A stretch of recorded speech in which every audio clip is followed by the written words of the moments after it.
Three, two, one. Go live.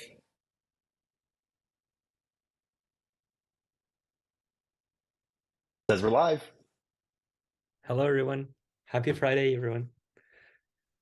Hello, Hello, hello. everyone. Happy Friday. Um, welcome to the zkSync Weekly Rollup. This is the 8th edition. Um, Something I like think this that. is it. Three, two, one. So it's great to have you all here. I'm just sending a message in the Discord. Hey, hello, Robbie. We got people as well from the team live. Hello, everyone. It's always a pleasure to be here on Fridays with you to always, as usual, introduce someone from the team, for you to have the opportunity to ask a few questions about their daily life at Matter Labs. What do they do for zkSync? How do they contribute to the ecosystem, to the project? And also for us, the opportunity to summarize a little bit the information coming from the whole week, the different information that we share on Twitter, but also the different events that are upcoming. I'm Sisyphus. I'm here with my colleague BX Fana, Hello, and hello. it's the great pleasure to have Stas with us today, with core engineers for zkSync. Without further ado, Stas, would you want to give a small introduction about yourself, who you are, what do you do at Matter Labs? Hi, everyone. I'm Stas. I'm a protocol engineer in Matter Labs. I have been working here for over 2 years. Before joining Matter Labs, I have been participating in various competitive programming contests, and generally loved math. With time, through my friend who also used to work at Matter Labs, which whom we uh, got acquainted at the programming Olympiad, I joined the company. Also, I'm currently studying at university, so hopefully this year I will finish my bachelor's degree. Yeah, I think Wow. this is something that is super interesting about you, and I think there is other people as well at Matter Labs, is that you managed to be working at the cutting edge of technology, zero knowledge first, while at the same time being at university.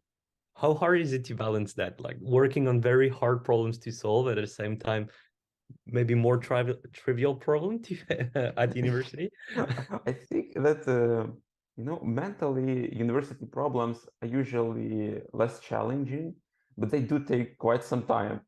Um, it also depends on the university because right now, like I'm originally from Ukraine, and due to the war, the university is currently studying online, so it's somewhat easier to do it this way. But yeah, when it wasn't online, it would be if it weren't online, it would be a lot harder. But I know a lot of people who in the previous generations before me, when there was no COVID, no war, and the university was completely offline, but they still managed to have both work and the studies. And it usually looked like they went to university at 8 a.m. Then at roughly 13 o'clock, they went to the office, and then at 12 o'clock in the midnight, they came back to their dormitory, and that's how days went. So in our case, it's a Oh. bit easier, but still somewhat challenging. Oh my gosh, that's crazy, man. That is. But it's not for me, That's thankfully. true. But That's true. The protocol keeps you up more than the university classes. yeah, I have another things that keep me up all day. Yes. Yeah. Tell us a little bit about, so for us, Amateur Labs, we see you a lot because we know that you work on a lot of different aspects of the core protocol, on zkSync, on the smart contracts. Could you tell us for the community a little bit more about what you've been working on? Maybe, the last month, the last 2 months, or if it's, of course, if you can reveal it. Yeah, Uh, whatever you're allowed to say. Yeah. uh, so uh, I'd like to give a bit more background of what I was doing. I was generally doing a lot of stuff, which could be easily described as I'm doing whatever I'm told to. So at the start, I firstly worked very closely with different partnerships. So almost every partnership which we had with version 1 of zkSync, I took part in it, and especially the Gitcoin grants. But then when the version 2 came, when we started actively working on it, I moved to the core part. And at first it worked at core part, but then I moved to the protocol. And what I've been doing for the last year are two main topics. So first one is account abstraction.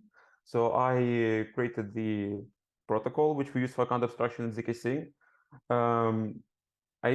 While I kind of like wrote it, it was obviously based on the shoulders of other giants, mainly from Ethereum Foundation and from other existing protocols. And we are constantly receiving some like suggestions or updates about this thing in which we intend to so we have to implement some new features towards our account abstraction protocol, or at least plan that it will be done in the future. And also for the last week or so, I'm also working on the theme modeling, just to make sure that our system on zkSync is both user-friendly, it is cheap for our users, but is both sustainable for us. And this is actually quite challenging, because when Ethereum was creating its theme model, what did they do? They just kind of run through tests how much each opcode takes time to run, and they just assign gas prices proportionally. In our case, we cannot just do that as easily, because we have zero knowledge circuits. Some operations are more expensive than others, and we also have the L1 gas price, which changes independently from the computation prices of zkSync and so on. So trying to manage in all of these things, everything that is protocol related, that's what I'm working on. Dang. Amazing. And you said that you were working, you were core engineer and then you got moved to protocol. So can you explain for our viewers here, like what's the difference between core and protocol? So core is mostly related to implementing the node, integrating with the crypto side, and like integrating the side which is the most user facing, Dang. so to speak. So like the APIs, the databases, how to interact with L1, etc. Protocol is more like on a higher level, I would say. So I'm writing specs, and also I'm in terms of code, I'm actually working on what we could call some kind of middleware in zkSync. So if any of the viewers have read our documentation, they could have seen that there are such thing called system contracts, and the main purpose of these is to make sure that our system is both crypto friendly and it is both EVM compatible. So there are some operations which are native to Ethereum, but they're expensive from the crypto side. The most notorious one is kekak for hash functions, but there are others. And I'm writing all these system contracts that ensure that users could interact with these and have the same experiences on Ethereum, that all the security invariants are preserved. Dang. So usually works. The core team writes programs in Rust, and the protocol team writes programs in Solidity and writes documents in Notion. So that's all. Yeah. That's a much clearer distinction, I guess, for our community. But yeah, that's great. So I And guess also a little bit of background for the And just really quick, I'm gonna do some switches. It looks like we still have some like lag on the video on the Oh, stream, so I'm gonna like switch it to where it's just a stagnant picture of our thumbnail. So don't mind me. You guys keep talking, and I'll take care of that in the background. Sure. Sure. Okay. So Stas, you moved in different you had different hats at Meta Labs. You mentioned that you were involved with the working with Gigot Grant back in the time, then to the protocol, to core engineering, now to the protocol. but you also work on the fee model and then the ACAD abstraction. This is something that we say a little bit, Braden and I, but you are with a few of your peers, like the go-to person when we have questions about the protocol. So maybe for as a background for the community, when we say we ask our devs on Discord, it's often Stas or it's often Leva that we ask because they're so knowledgeable on in general on Ethereum, on zkSync, on the contracts, on all the code that are moving for zkSync. I wanted to ask you also, because we have a young audience and we have a lot of students as well in our community. For someone that is willing to start their career in Solidity or to learn Solidity to build a career there, would you have any advices for them?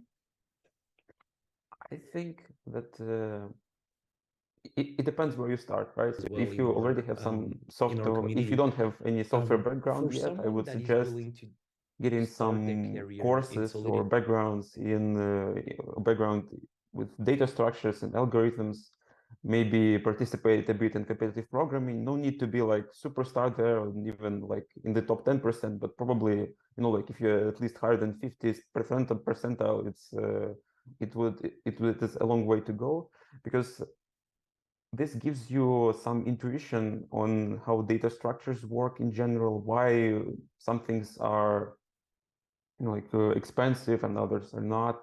And it would also like broaden your ideas on how you could potentially optimize one thing or another.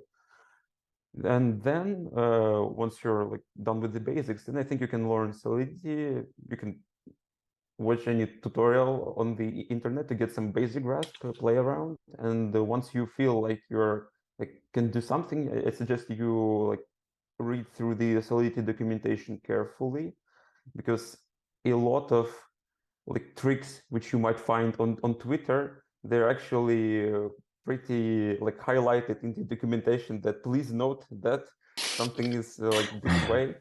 And also getting good at Twitter is would help too. I mean, not posting anything. Well, if you post something, you might even get some job faster, but I'm not into that. I usually just read. There are a lot of smart people over there. They send some occasional documentation or some interesting tricks and so on. Reading about past hacks so that you don't repeat mistakes of the past.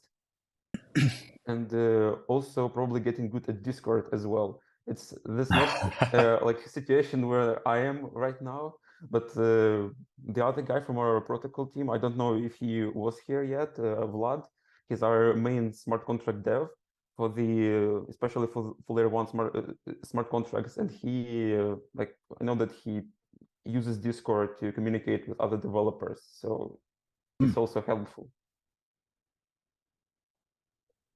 Nice. Yeah. Thank you. So for the students that are there, learn Discord, get into the Solidity documentation, try the few tutorials. Maybe I would add something. I'm not a dev, but maybe something that I've seen on Twitter, following the devs here. It seems to me that a lot of devs are also building a portfolio on GitHub. Sometimes they, even if they try the tutorial, they just upload them on GitHub. If they deploy and if they write a smart contract, sometimes they would upload it just to maybe it joins it goes together hand in hand with Twitter, is building a profile online, not only answering and having knowledge, but also building a few your GitHub profile. Yeah, so I agree. I think that building your own GitHub profile helps, but building it per se, I don't think it would help just on its own. You should like use Twitter or some other social networks or whatever, maybe through Discord, maybe by recommending something to someone. Just make sure that your GitHub is exposed to the world, that people know that you have GitHub with all these interesting things. Because if you just do something for yourself, it is very helpful for you to grow as an engineer, but it might not really work out. Another good example how to get a good job is to track Immunify. If you happen to find a bug in some protocol, there is a chance that this protocol would hire you, or at least you could show it off on Twitter, and then there might be a lot more people who would hire you, because this way you can prove that you have the necessary knowledge. In our company, like in Matter Labs, the most people that I know that work on Solidity, they didn't like start right away writing Solidity code. They at first they like wrote some backend, and then with time, as it was proven that they know the protocol well, know the Ethereum well, they started writing Solidity code, because it is a very big responsibility. If something goes bad on a server, it's one thing, but if the smart contract is dead, then it's very bad for everyone. Yeah, and we had a question that is coming, I mean, from YouTube, and I think because it links directly to that question. Is not on you specifically, but you mentioned Solidity, smart contract security. One user asked, how many audits would we do for a smart contract? How many steps the security audit is requesting? Are you aware of that question, or?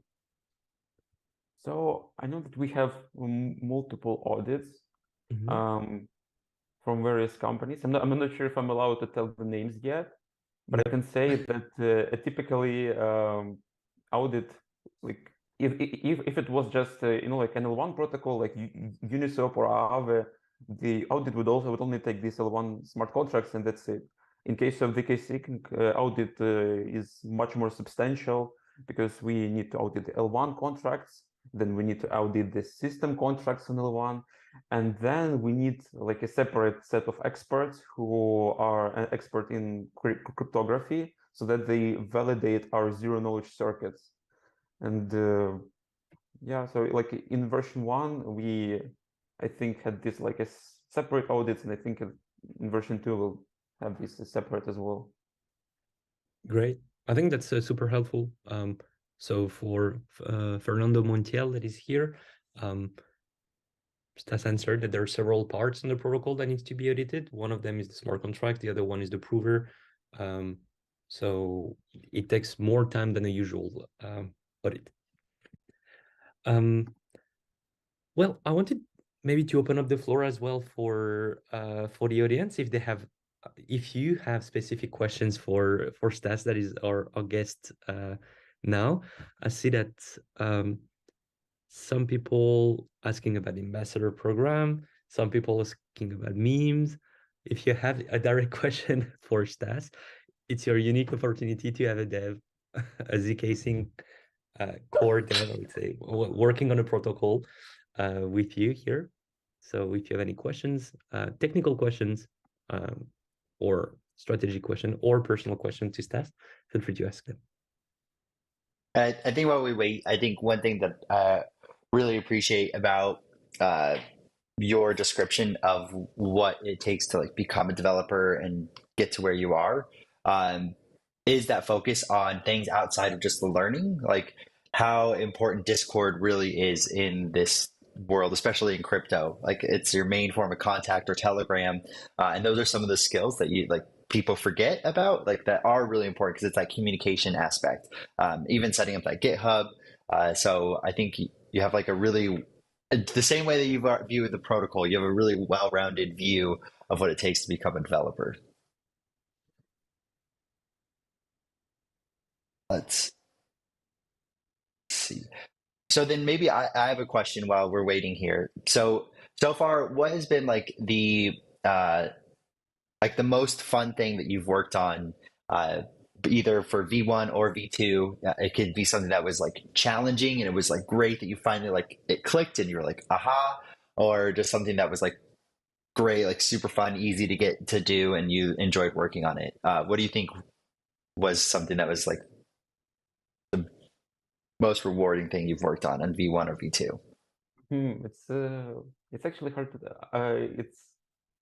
to tell, because like when you say like aha moment, I don't really remember many of those actually, because most of the things in crypto are just a bunch of trade-offs. that if you've like ever heard about blockchain trilemma, it basically says that you cannot build a blockchain which is both scalable, decentralized, and what was the scalable, decentralized, and secure, right? And secure. And with all these things, L2 rollups, which we're building, they help to solve this. But then there are like new issues pop out, etc. And one of the like issues which we find here is that they need to preserve compatibility, because there are some things which are not like zk specific, but maybe if like we could rewind history, and I think even Vitalik, if he could rewind history, he would like change things a bit in Ethereum. And but now the compatibility must be preserved, and there are a lot of invariants which already a lot of people rely on, and sometimes you have to sacrifice like some additional UX feature for the sake of either security or something which people already rely upon. I really enjoyed working on account abstraction, because it allows users to have new paradigms which weren't accessible on Ethereum before. And I believe we did it in a way which is like almost the best way possible. That preserves both the compatibility for old accounts, and it allows new accounts to access new features. And yeah, that's what I really enjoyed working on. That's cool. Yeah, it's those like that problem solving. Like you find something, you're like, like okay, we can move this a little bit here so that this fits here. Yeah, It's but like, you know, like what you said is, I really see that it usually applies to like math problems or what.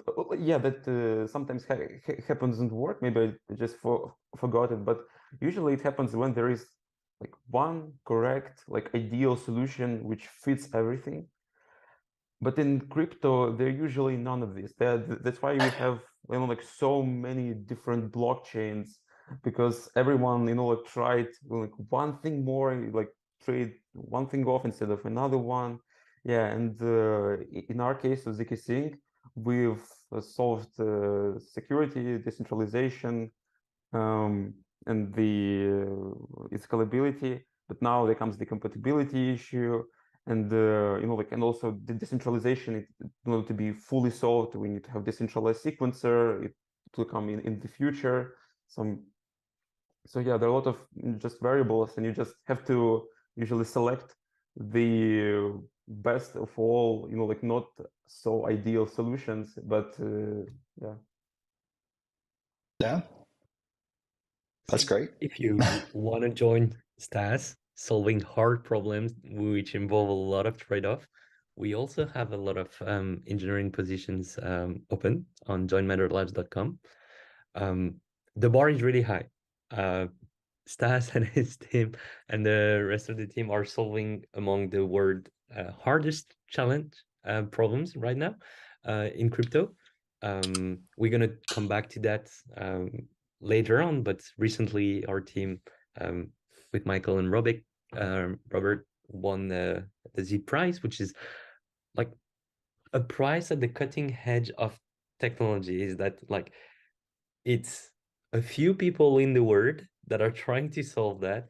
It's highly competitive because, of course, there is a lot of applications, but they're super hard. So if you're attracted by these kind of problems, I guess I'm sure Matterlabs will will provide you with enough hard problem to solve. Yeah. Um, And it looks like we do have some other questions. mhm. So Fernando again asks, how compatible is zkSync going to be with other blockchains besides Ethereum?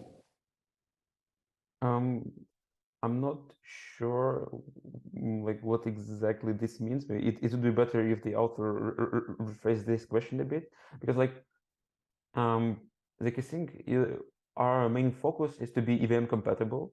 So in principle, will be compatible with every EVM chain, right? So like we will not support, you know, like VM like Solana VM or like Near VM or whatever, but we will support EVM like in Yeah. That's what we're doing. And there are a lot of blockchains that rely on EVM, like Ethereum, Binance Smart Chain, and pretty much all other L2s.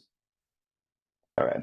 If I were to take a guess, because I've seen this question or something like this before, I'm assuming like, yeah, like they want to know if zkSync will be used, that technology will be used on another chain, like a Solana or like another No, EVM. I'm not sure. Yes, like L2, it usually makes sense, like especially validity rollup. Like if we have something like AdStack, if you take a look at AdStack, it is privacy focused. So transactions on AdStack are usually quite expensive.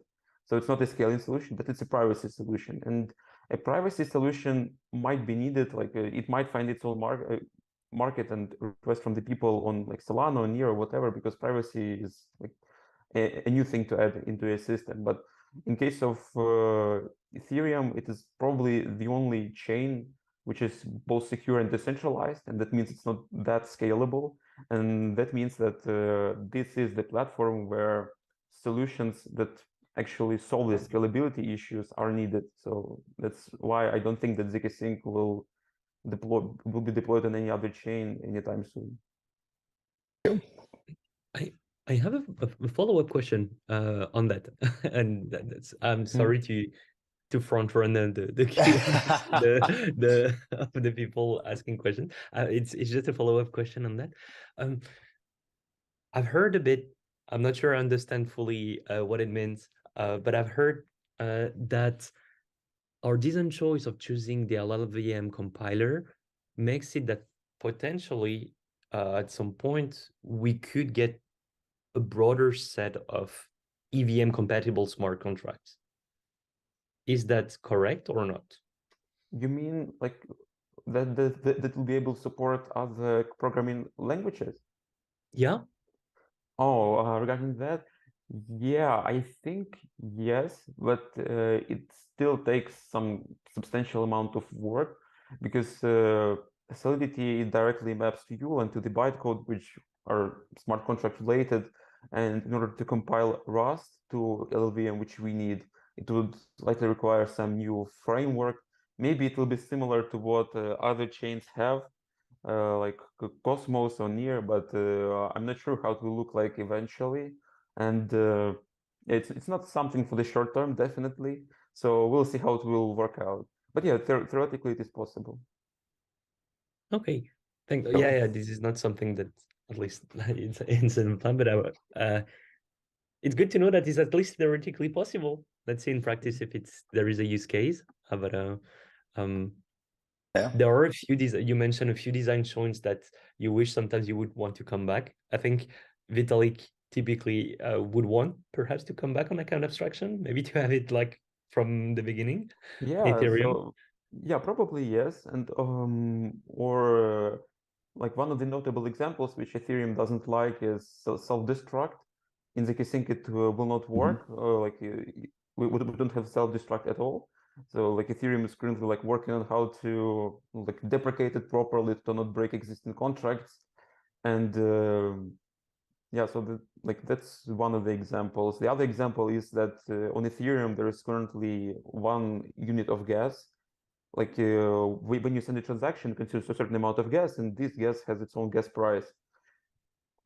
This makes it simpler for users, but at the same time, it means that we need to squeeze in a lot of different variables into like one dimension. That's the problems that a lot of L2s now face, that they need to squeeze in both L1 gas, which they like, because they need to publish some data on Ethereum, and like the actual computation price on L2.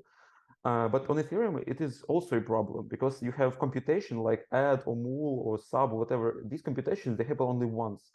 But storage, it is stored forever.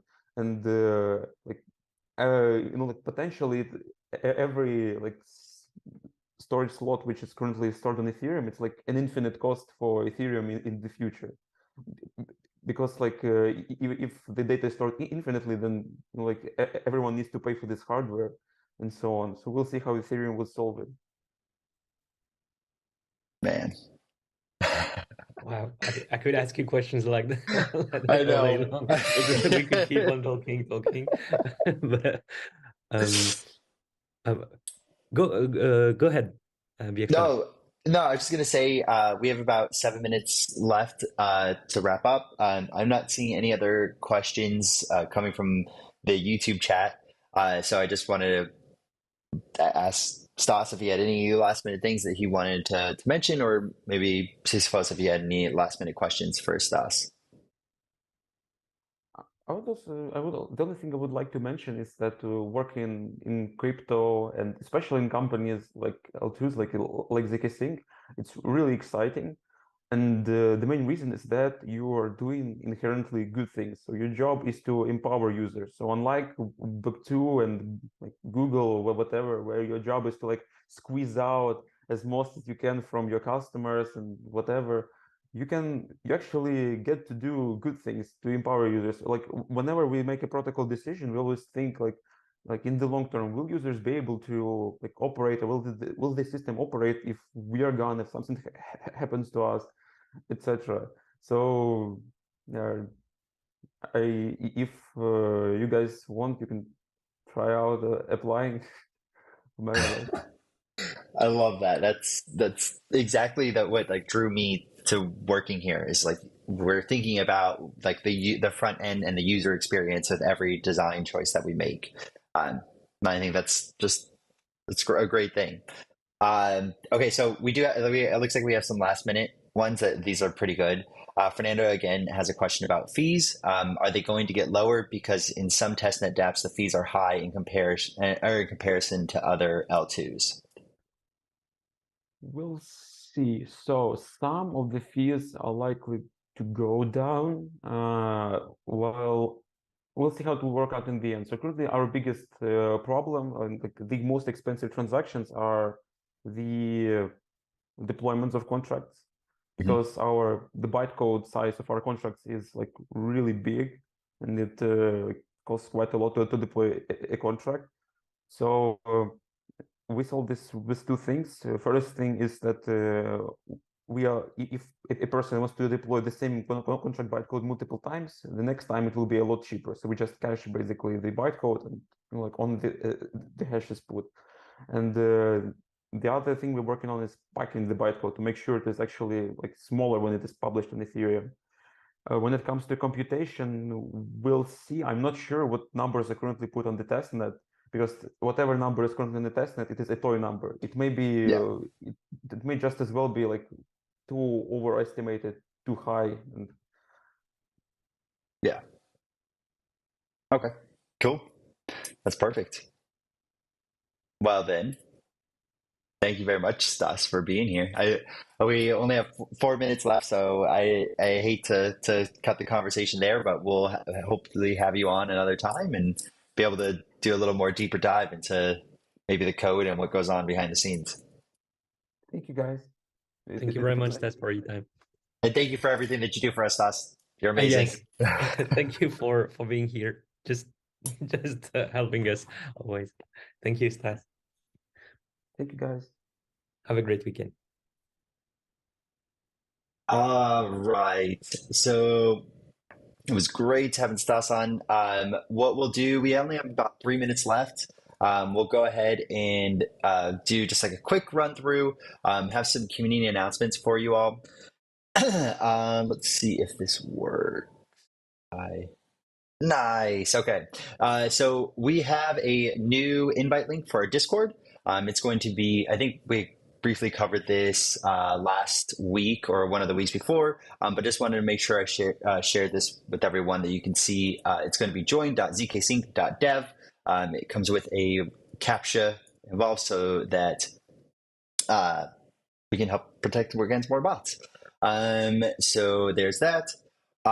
We have a new Crew 3 quest that teaches about scams that's out. It's a great way to just get refreshed about some of the recent scams that we've been seeing with zkSync. Again, there's no token and no airdrop right now, so just be careful for any scams that are out there. Any suspicious links, always feel free to come join our Discord and ask us questions. We also have a new command channel in Discord, help clean and organize things up, as well as a new warning system. After your sixth warning, we'll get you banned. But we do have the the ban appeal for Discord. So you can fill that out and come back in if you get banned for too many warnings. And the last community update is that 2CU4 wrote our community update for the November community update. And so we just want to thank them for the work that they did. Did a wonderful job. Love the new layout, and we'll continue to allow the community to kind of disperse and take on different ownership of things that we do here. So thank you Amazing very job to much. see you for again. Yeah. Amazing job. A huge job. Okay, so we only have a minute and a half left. Let's not. I'm not gonna rush through the rest. If you check out the description, we have the rest of the links of things that we're going to talk about. We will work on being able to extend this a little bit more, and apparently my either internet connection or whatever streaming connection issue. So thank you everybody for your patience. We'll just take this time to say I hope you have a wonderful weekend. We're so glad to have you here, and I always love hanging out with you all. Happy Friday again, everyone, and have a lovely weekend. Thank you very much for tuning in. VXPANA, it's always a pleasure to be here in that call with you. Yeah. I think this is a great way for us to just like chill with the community and low key just have fun and answer questions. Yep. All right. So before we get kicked off early, everybody have a wonderful Friday, and we'll